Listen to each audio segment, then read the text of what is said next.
안녕하세요. 저는 현재 직장을 다니고 있는 평범한 28살 여자입니다. 이 이야기는 제가 어렸을 때 겪은 예지몽과 관련된 이야기입니다. 초등학교 4학년 때 꿈을 꿨습니다. 꿈속에서 전 학교를 마치고 집에 돌아가는 중이었습니다. 집에 가서 놀 생각에 신나서 노래를 흥얼거리며 아파트 입구로 들어섰습니다. 그런데 그 순간 아파트 단지를 빠져나오던 파란색 트럭과 마주쳤습니다. 꿈속이라 그런지 장면이 슬로우 모션처럼 흘러갔고 그 트럭에 번호판이 보였습니다. 저는 눈에 들어오는 대로 번호판을 유심히 보았습니다. 당시 보통 여자와는 달리 차에 관심이 많았어서 차량의 모습이 지금도 기억이 납니다. 그렇게 번호판을 보고 난 후 고개를 들어 운전석 쪽으로 시선을 옮겼습니다. 트럭에는 검은색 양복에 새까만 선글라스를 착용한 성인 남자 3명이 타고 있었습니다. 그 아저씨들은 저를 보더니 씩 하고 웃더라고요. 뭔가 소름이 돋는 기분 나쁜 미소였습니다. 순간 묘한 위화감이 들었지만 트럭은 아무 일 없이 저를 지나쳤습니다. 저는 엄마나 선생님이 따라가지 말라고 했던 이상한 아저씨들인가? 라고 생각하며 다시 집으로 향했습니다. 그런데 집에 들어왔는데 뭔가 이상했습니다. 학교에서 돌아오면 항상 집에 있는 어머니가 안 계시더라고요. 처음에는 엄마가 숨어서 장난치시는 줄 알고 엄마 하며 이방저방 확인했습니다. 하지만 엄마가 정말 없었고 갑자기 무서워진 나는 어린 마음에 눈물이 나기 시작했습니다. 그렇게 꿈속에서 집 구석구석을 확인하다 문득 베란다에 이상한 기운이 느껴졌습니다. 제발 엄마가 장난치는 것이기를 바라며 베란다로 다가갔습니다. 베란다 문을 열고 엄마 하면서 베란다에 발을 들이는 순간 발바닥에 차가운 기운이 느껴졌습니다. 바닥을 확인한 나는 너무 놀라 주저앉을 뻔했습니다. 베란다 바닥이 피가 흥건하다 못해 철퍽철퍽할 정도로 피바다가 되었습니다. 그리고 베란다 구석에는 엄마가 피를 흘리며 쓰러져 있었습니다. 저는 비명을 질렀고 소리를 지르며 꿈에서 깨어났습니다. 일어나 보니 베개며 이불이며 온통 땀과 눈물로 흥건히 젖어 있었습니다. 잠에서 깬 저는 엄마가 있는 안방으로 달려갔습니다. 자고 있는 엄마 옆에서 뜬 눈으로 밤을 지샜습니다. 그리고 해가 뜰 때쯤 방으로 와 다시 잠이 들었습니다.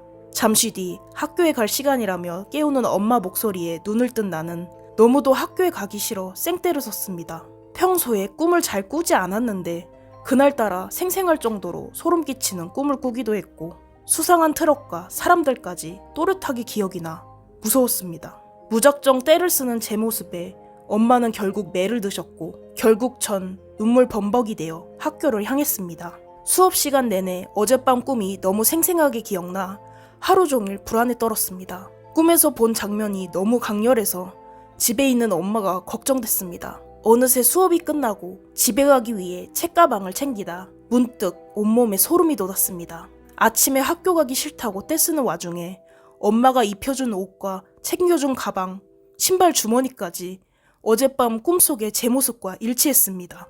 빠른 걸음으로 집으로 향한 저는 두려움과 긴장을 떨쳐내기 위해 콧노래를 흥얼거렸습니다. 하지만 두려움은 현실이 되었습니다.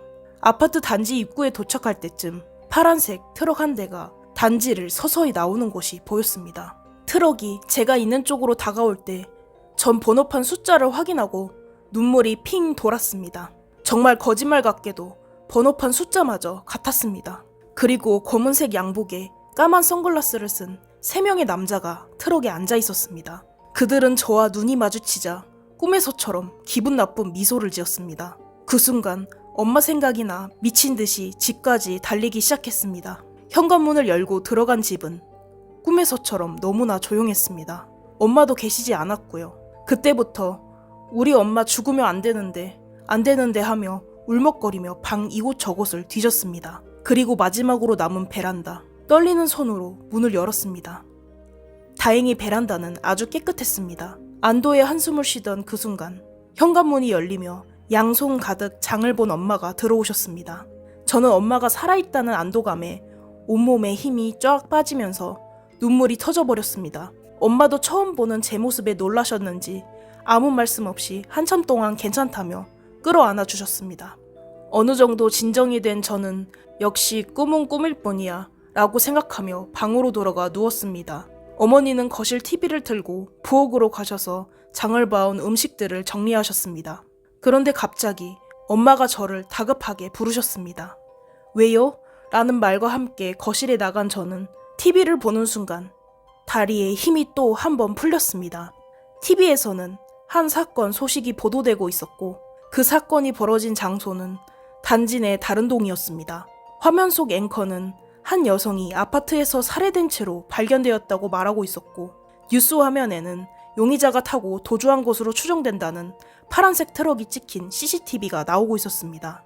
번호를 똑똑하게 기억하고 있었던 저는 어머니께 트럭과 남자들을 봤다고 말씀드렸습니다. 깜짝 놀란 어머니는 처음에 믿지 못하시는 반응이었습니다. 번호까지 기억난다고 하자 무슨 일이 없었냐, 괜찮냐고 물어보셨습니다. 꿈 이야기는 하지 않고 번호를 적어드렸고 어머니는 어디론가 전화를 걸었습니다. 당시에는 어려서 그렇게 넘어갔는데 성인이 된 이후 어머니에게 그때 어떻게 됐냐고 물어봤습니다. 어머니는 경찰에 전화를 걸어 차량 번호를 알려줬는데 이미 경찰도 CCTV를 통해 번호를 확인한 뒤였다고 합니다. 형사는 어머니께 감사하다, 아이가 별일이 없어서 다행이다라는 말을 해줬다고 합니다. 그리고 범인들은 일주일 만에 검거됐습니다. 당시 그 일을 겪은 후 몇 달 동안은 잠을 자기가 두려웠습니다. 또 불길한 꿈을 꾸면 어떡하지 하는 불안에 시달렸습니다. 그래서 당시 여름임에도 한동안 방문과 창문을 잠그고 잠에 들었습니다. 그 습관이 지금도 남아 깊은 수면을 방해하는 모든 것을 차단하고 잠에 듭니다. 다행히 그 꿈이 처음이자 아직까지는 마지막인 예지몽이었습니다. 성인이 된 지금도 이 일을 떠올리면 정말 무섭고 섬뜩합니다. 들어주셔서 감사합니다.